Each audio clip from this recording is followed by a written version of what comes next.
তার মধ্যে শবে কদরের রাত্রটা আরো দামি। তাহলে 1000 মাসের চাইতে উত্তম শবে কদরের রাত্রি, আর অন্যান্য রাত্রিগুলো বুঝলেন নাই? আপনি একটু বিবেক খাটান যে রমজান মাসের 30টা রাত্রের মধ্যে একটা রাত্রের দাম 1000 মাসের চাইতে উত্তম। বাকি 29টা রাত্র কেমন? ওই রাত্রটা কিভাবে উদযাপন করবে, বাকি রাত্রগুলো কিভাবে উদযাপন করবে?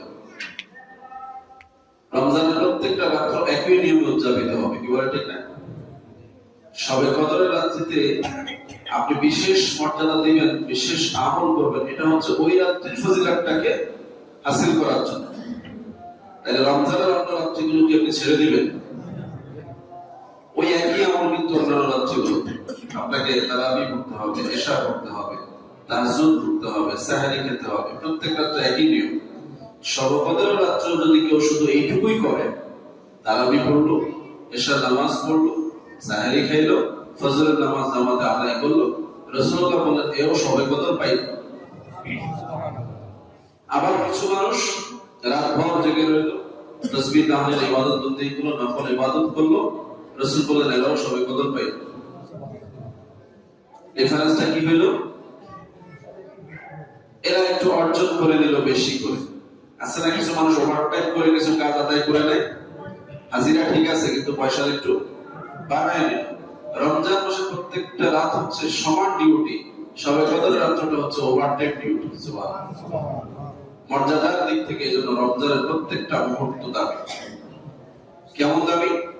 রাসূলুল্লাহ সাল্লাল্লাহু আলাইহি ওয়াসাল্লাম এই রমজান মাসের ব্যাপারে বলছেন, কুল্লু আমালিন ইবনে আদম ইউদাফুল হাসানা বিআশরি আমসালিহা ইলা 700 দাফন।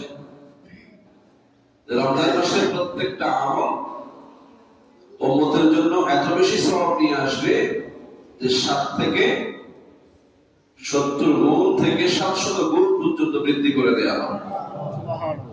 আচ্ছা, এবার আপনি হিসাব করেন, রমজানের একটা রোজাকে যদি আমি এক ধরি,